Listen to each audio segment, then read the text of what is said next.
হাজাৰ হাজাৰ মুছলমানে একেলগে কান্দিছে এবাৰ মছজিদত চলিল প্ৰশাসনৰ বুলডোজাৰ সমগ্ৰ ৰাজ্যজুৰি উচ্ছেদ অভিযান অব্যাহত আছে আজি পুৱাৰ পৰা কুঁৱলীৰ মাজতে যেটো উচ্ছেদ অভিযান অব্যাহত ৰখা হৈছে বিহালীত ৭০০তকৈ অধিক মানুহৰ ঘৰত উচ্ছেদৰ জাননী জাৰি কৰা হৈছিল আজি পুৱাৰ পৰা উচ্ছেদ অভিযান অব্যাহত আছে ইয়াৰ মাজতে বেদখলকাৰীৰ মাজত আছিল এটা মছজিদ আৰু এই মছজিদটো উঠাই দিয়া হৈছে মছজিদত প্ৰশাসনৰ হাতুৰা পৰাৰ লগে লগে অঞ্চলবাসীয়ে কান্দি উঠিছে আমাৰ আল্লাহৰ ঘৰ ভাঙি দিয়া হ'ল কান্দি উঠিছে হাজাৰ হাজাৰ মুছলমান ৰাজ্যৰ প্ৰতিটো প্ৰান্তত বেদখলকাৰীৰ বিৰুদ্ধে খুস্তাৰ হৈছে প্ৰশাসন মুখ্যমন্ত্ৰী ডক্টৰ হিমন্ত বিশ্ব শৰ্মাই কৈ দিছে যে বেদখলকাৰীয়ে যি ধৰ্মৰে নহওক কিয় সংখ্যালঘুৱে হওক লাগিলে সংখ্যাগুৰুৱে হওক বেদখলকাৰীক উঠাই দিয়া হ'ব ৰাজ্যৰ প্ৰান্তে প্ৰান্তে চলি থকা উচ্ছেদ অভিযানৰ দৃশ্যাংশ আমি দেখুৱাইছো এবাৰ বিহালীত উচ্ছেদ অভিযান অব্যাহত আছে ইয়াৰ মাজতে এটা মছজিদ ভাঙি পেলোৱা হৈছে বুলডোজাৰ লগাই কান্দি উঠিছে হাজাৰ হাজাৰ মুছলমান লৈ আহিছো সবিচাৰ এই মুহূৰ্তৰ আটাইতকৈ ডাঙৰ আপডেট আজি বিহালীত সৰ্ববৃহৎ উচ্ছেদ অভিযান চলিছে এবাৰ মছজিদত চলিল প্ৰশাসনৰ বুলডোজাৰ ভাঙি পেলোৱা হৈছে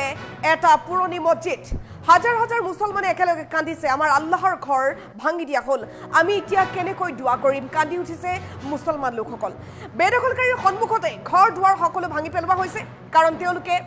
বেদখল কৰি আছিল চৰকাৰী ভূমি ভিজিআৰ পিজিআৰ সত্ৰৰ মাটি বনাঞ্চলৰ মাটি দখল কৰি থকা প্ৰতিগৰাকী লোকক উঠাই দিয়া হৈছে সমগ্ৰ ৰাজ্যত উচ্ছেদ অভিযান এনেকৈ অব্যাহত আছে বিহালীৰ বাঘমাৰীত এবাৰ উচ্ছেদ অভিযান চলিছে বিহালীত চলি থকা উচ্ছেদ অভিযানৰ মাজতে আজি ভাঙি পেলোৱা হৈছে এটা মছজিদ ৭৩২টা পৰিয়ালত উচ্ছেদৰ জাননী জাৰি কৰা হৈছিল ৬৮টা পৰিয়ালক উচ্ছেদত স্থগিতাদেশ প্ৰদান কৰিছে গুৱাহাটী হাইকোৰ্টে আৰু বাকীকেইটা পৰিয়ালত উচ্ছেদ চলোৱা হৈছে টোটেল ৬৬৪টা পৰিয়ালক প্ৰশাসনে উচ্ছেদৰ জাননী দিছিল আৰু তেওঁলোকে ঘৰ দুৱাৰ ভাঙি এতিয়াও লৈ যোৱা নাই তেওঁলোকৰ ঘৰত এতিয়া প্ৰশাসনৰ হাতুৰা পৰিছে ২০খনতকৈও অধিক বুলডোজাৰেৰে উচ্ছেদ অভিযান চলোৱা হৈছে পুৱাৰ পৰা হাজাৰ হাজাৰ আৰক্ষী মোতায়েন কৰিবলগীয়া হৈছে কাৰণ প্ৰতিবাদকাৰীয়ে যাতে কোনো ধৰণৰ অপ্ৰীতিকৰ পৰিৱেশৰ সৃষ্টি কৰিব নোৱাৰে ২৬৫ বিঘা মাটিত প্ৰশাসনে উচ্ছেদ অভিযান চলাইছে চৰকাৰী মাটিত কাকো থাকিবলৈ দিয়া নহ'ব সত্ৰৰ মাটি কোনেও দখল কৰি ৰাখিব নোৱাৰিব এয়া চাওক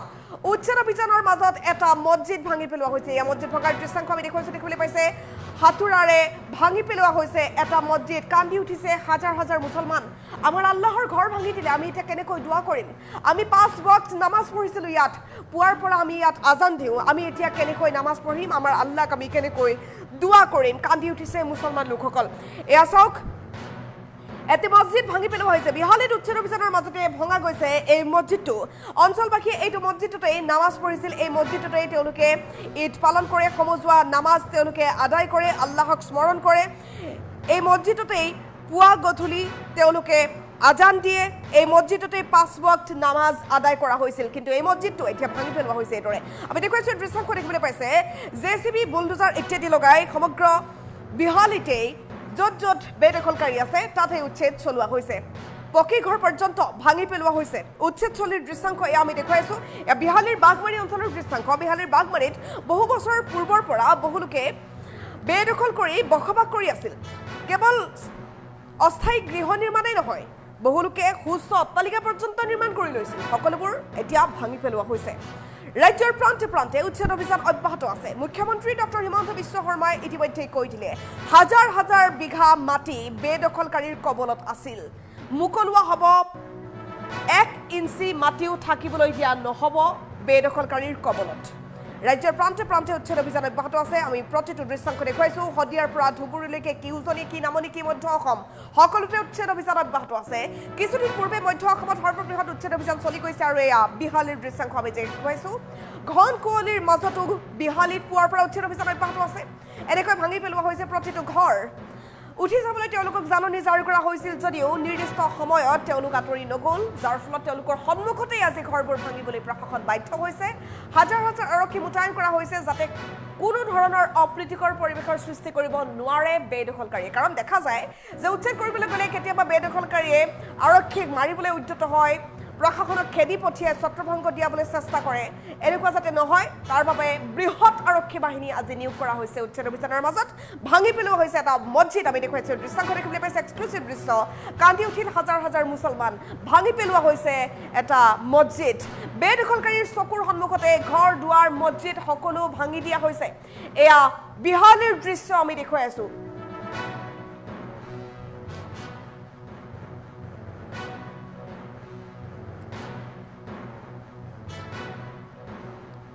এই কিমান দিনৰ পৰা খাজা ঘৰ এতিয়া ধৰক পুৰণাই হৈ গ'ল, সেইখিনি ঘৰ আজি প্ৰশাসনে তাত ভাঙি দিব বুলি বিচাৰি আছে, ভাঙি আছে এতিয়া বৰ্তমানে। এতিয়া সেইকাৰণত আমি ইয়াতে থিয় হৈ আছোঁ, আমাক যাবও নিদিয়ে। সেইখিনি ঘৰটো মই চালোঁ হয়, আমাৰ ইমান ধুনীয়া এটা ঘৰ আছিল, সেই ঘৰখন আজি ভাঙি দিব। আমাৰ মনতো বহুত দুখ লাগিছে, আজি ঘৰটো ভাঙি দিয়াৰ কাৰণত আমি অহা যোৱা কৰি আছোঁ, ঘৰটো চাই আছোঁ। এতিয়া আজি যাক সোমাব নিদিয়ে, সেই ঘৰটোত আমি গ'লোঁ হয়, লাট দেখাটো আমি দেখিলোঁ হয় আজি, কিন্তু প্ৰশাসনে মোক যাব দিয়া নাই। সেইকাৰণত আমি বৰ দুখিত। আমি কিমান দিনৰ পৰা আছোঁ আমি নাজানো, আমিতো সৰুৰ পৰা জন্ম আমাৰ ইয়াতে আমি থাকিলোঁ, আমাৰ দেউতাহঁতে ইয়াতে মৰি গ'ল, আমিও এতিয়া বুঢ়া হ'লোঁ, ইমান দিন আমাৰ ঘৰ চৰ ভঙা নাই, আজি প্ৰশাসন আহিছে ভাঙি দিবলৈ। এতিয়া আশ্ৰয় লৈ আছোঁ আমি এই বালিপুখুৰী, কাগজ পাতি আছে, গোপচৰ মাটি বুলি প্ৰশাসনে কৈ আছে, ইহঁতেবিলাকতো আমি বুজিও নাপাম, ইজিআৰ ভিজিআৰ বুলি কৈ আছে। সৰুৰ পৰা আমি এতিয়া ডাঙৰ দীঘল হৈ বুঢ়া হ'লোঁ, এতিয়া আমি গমেই পোৱা নাই যে এইটো কেনেকুৱা কি মাটি। কিন্তু আমি অহা যোৱা কৰিছোঁ মণ্ডলৰ ওচৰত, কাৰণগড়ৰ ওচৰত, সিহঁতে মানে আমাক মাটিৰ পট্টা কৰি দিয়া নাই। আমাৰ নামটো আলাফুদ্দিন। তাত আমাৰ পৰিয়াল আছিলে 13জন। ঘৰ আছিলে, জাগাখন আছে এতিয়া, এইখন জাগাটোৰ ছোট বাম নিজ বাগমাৰি। পিজিআৰ ভিজিআৰ এতিয়া আগততো নাছিলে, এতিয়া মেপখন হয়তো বা ইহঁতে চেঞ্জ কৰিছে চাগে, কাৰণ চৰকাৰেতো যি ইচ্ছা তাকে কৰিব পাৰে, কাৰণ আমিতো সাধাৰণ পাব্লিকেতো একো নাজানো ক'ত কি কৰি আছে। হয়, নিশ্চয় কৰিম, কাৰণ ইমান দিনেতো বহুত চৰকাৰ গ'ল, কাৰণ কোনো চৰকাৰেতো তেনেকৈ অসুবিধা কৰা নাই বা আমাক তেনেকৈ উচ্ছেদ কৰা নাই। এজন মানুহৰ বাসস্থান ভাঙি দিয়া মানে সাধাৰণ কথা নহয়তো। কিয় কৰিছে এতিয়া পিজিআৰ ভিজিআৰবোৰ শুনি আছোঁ, আগততো তেনেকৈ শুনা নাছিলোঁ। আগত আমাৰ খাজনা পাতি চলি আছিলে, এলাৰ্টো দিয়া আছে মাটি, এতিয়াহে শুনি আছোঁ এইবিলাক চব পিজিআৰ ভিজিআৰ, ইয়াত মানে মানুহ থাকিবলৈ নহ'ব। কাৰণ আমাৰ মুছলিম মানুহ অকলতো ইয়াত তেনেকুৱা পিজিআৰ ভিজিআৰত থকা নাই, অন্য ধৰ্মৰ মানুহতো আছে, কিন্তু অন্য ধৰ্মৰ মানুহবিলাকৰ তাততো তেনেকৈ কোনো হেৰি হোৱা নাই, এফেকশ্যন হোৱা নাই, উচ্ছেদ হোৱা নাই। আমাৰ ইয়াত অকল মানে মুছলিম এৰিয়াত কিয় এনেকুৱা হৈ আছে আমি এইটো বুজিব পৰা নাই। ইয়াত সন্দেহজনক এটা মানুহ নাই, আমি এইটো পৰা দাবীকে ক'ব পাৰোঁ, আমাৰ ইয়াত বাহিৰা মানুহ কোনোৱে নাই। আমাৰ ইয়াত 1962 চনৰ পৰা আছে, 1962 চনৰ পৰা ইয়াত মানুহ বসতি কৰি আছে। এইটো কংগ্ৰেছ চৰকাৰৰ দিনৰ পৰা আছে। চাওক, এতিয়া চৰকাৰে যদি নিদিয়ে, আমাৰ সাধাৰণ পাব্লিকত আমি নিজে তৈয়াৰ কৰি ল'ব নোৱাৰি, কাৰণ এইবিলাকতো চৰকাৰৰ কাম আছিলে, কাৰণ চৰকাৰে আমাক তেনেকৈ সুবিধা কৰি দিয়া নাই। নহয়তো চাওক, আমাৰ ইয়াতো ৰাস্তাও বনাই দিছে, PMY ঘৰো দিছে, বিজুলী দিছে, পানীৰ ব্যৱস্থা কৰি দিছে, স্কুল দিছে, চব আছে, চব সুবিধা আছে। মোৰ ঘৰটো 6 ৰুমৰ আছিলে, টাইলছ লগোৱা আছিলে, ৰং কৰা আছিলে, পূৰা মানে লেট্ৰিন বাথৰুম মোৰ RCC আছিলে, RCC ভিটি মই হেৰি কৰিছিলোঁ, কিন্তু চাৰ্টটো দিয়া নাই। পিজিআৰ ভিজিআৰ এতিয়া আগততো নাছিলে, এতিয়া মেপখন হয়তো বা ইহঁতে চেঞ্জ কৰিছে। কলকাতা নামপাৰা চৌটপাম আজি বিশ্বনাথ জিলা আৰক্ষী প্ৰশাসনে উচ্ছেদ অভিযান আৰম্ভ কৰিছে পুৱাৰে 6 বজাৰ পৰা। আৰক্ষী অৰ্ধসামৰিক বাহিনী মোতায়েন কৰিছে, প্ৰায় 70খনৰ অধিক JCB বুলডোজাৰ আৰম্ভ কৰিছে উচ্ছেদ অভিযান। আৰু এই ক্ষেত্ৰত যি আমাৰ হাতত থকা তথ্য অনুসৰি 203 নং দাগৰ বাঘমাৰা মৌজাৰ 265 বিঘা ভূমিত 664টা পৰিয়ালক আজি বিশ্বনাথ জিলা প্ৰশাসনে উচ্ছেদ কৰিব। আৰু ইয়াৰ পূৰ্বে চলিত বৰ্ষৰ অক্টোবৰ মাহৰ 23 তাৰিখে বিশ্বনাথ জিলা প্ৰশাসনে প্ৰথমবাৰলৈ 732টা পৰিয়ালক 2টা দাগত উচ্ছেদ কৰিবৰ কাৰণে চেষ্টা চলাইছিল। আৰু সেই সময়ত মহামান্য গুৱাহাটী উচ্চ ন্যায়ালয়ত ইয়াৰে 668টা পৰিয়ালে এখন লেখাবেদন কৰিছিল। লেখাবেদনৰ ভিত্তিত গুৱাহাটী উচ্চ ন্যায়ালয়ে এটা শুনানি নিৰ্দেশ জাৰি কৰিছিল বিশ্বনাথ জিলা প্ৰশাসনে, যাতে হেয়াৰিং গ্ৰহণ কৰিব লাগে। সেই সাপেক্ষে প্ৰথমবাৰৰ বাবে যি অভিযান লৈছিল অক্টোবৰৰ 24 তাৰিখে, সেয়া বাতিল কৰিব লগা হৈছিল। দ্বিতীয়বাৰ ঠিক আগষ্ট মাহৰ 18 তাৰিখে বিশ্বনাথ জিলা প্ৰশাসনে দ্বিতীয়বাৰৰ কাৰণে উচ্ছেদ অভিযান চলাবৰ বাবে সাজু হৈছিল, সষ্টম হৈছিল, প্ৰস্তুতি চলাইছিল। সেই সময়তো তেওঁ গুৱাহাটী উচ্চ ন্যায়ালয়ৰ দ্বাৰস্থ হোৱাৰ বাবে কেইটামান পৰিয়াল দ্বাৰস্থ হোৱাৰ বাবে বিশ্বনাথ জিলা প্ৰশাসনে দ্বিতীয়বাৰৰ কাৰণে উচ্ছেদ বন্ধ কৰিব লগা হৈছিল। আৰু তৃতীয়বাৰ আছিল ছেপ্টেম্বৰৰ 25 তাৰিখেও তেনে বিশ্বনাথ জিলা প্ৰশাসনে গুৱাহাটী উচ্চ ন্যায়ালয়ৰ গোচৰৰ সাপেক্ষে পুনৰ তৃতীয়বাৰৰ কাৰণে হেয়াৰিং লোৱাত তেওঁলোকে স্থগিত ৰাখিছিল। কিন্তু আজিৰ দিনটোত বিশ্বনাথ জিলা আৰক্ষী প্ৰশাসনে বুলডজাৰ জেচিবিকে আদি কৰি অৰ্ধসামৰিক বাহিনী আৰু সামৰিক বাহিনী আৰক্ষী প্ৰশাসনৰ সহযোগত আজি পুৱাৰে 6 বজাৰ পৰা এই উচ্ছেদ অভিযান আৰম্ভ কৰিছে আৰু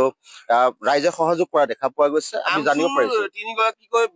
আৰু নেতা কৰ্মীক আটক কৰিছে বুলি গম পাইছো আমি। চাওক, আমাৰ হাতলৈ অহা সংবাদ সূত্ৰ অনুসৰি যে বিশ্বনাথ আৰক্ষীয়ে যোৱা নিশা ঠিক 12মান বজাত 3জন আমচুৰ নেতাক আটক কৰিছে। আটক কৰা তিনিজন ব্যক্তি হৈছে বিশ্বনাথ জিলা আমচুৰ সভাপতি হুছেইন চিকদাৰ, সহকাৰী সম্পাদক ফকিৰ আলী আৰু বিহালীৰ এগৰাকী আমচুৰ নেতা আৰু বিতৰ্কিত ব্যক্তি আব্দুল বাৰেকক বিশ্বনাথ আৰক্ষী প্ৰশাসনে আটক কৰিছে। আটক কৰি বিহালী আৰক্ষী থানাত তেওঁলোকক ৰাখিছে বুলি আমি গম পাইছো আৰু শেহতীয়াভাৱে আন এগৰাকীকো আটক কৰা বুলি আমাৰ খবৰ আহিছে। এই মুহূৰ্তত নিশ্চিত নহয়। বাগমাৰী আঞ্চলিক আমচুৰ সভাপতিগৰাকী আটক কৰি ৰাখিছে আৰু সূত্ৰ অনুসৰি আমাৰ হাতত সূত্ৰ যি সদৰি কৰিছে, সূত্ৰ অনুসৰি আমি জানিব পৰা মতে যি বাগমাৰী, কলকাতা, নামপাৰা আৰু চট্টপামত যি উচ্ছেদ বিশ্বনাথ জিলা প্ৰশাসনে গ্ৰহণ কৰিছে সষ্টম হৈছে আৰু এই অঞ্চলত অপ্ৰীতিকৰ পৰিৱেশ সৃষ্টি কৰিবৰ কাৰণে এইসকলে যোৱা নিশা ব্লুপিং কৰি থকাৰ অৱস্থাত সংবাদ সূত্ৰ অনুসৰি বিশ্বনাথ জিলা আৰক্ষীয়ে আটক কৰিছে আৰু সেই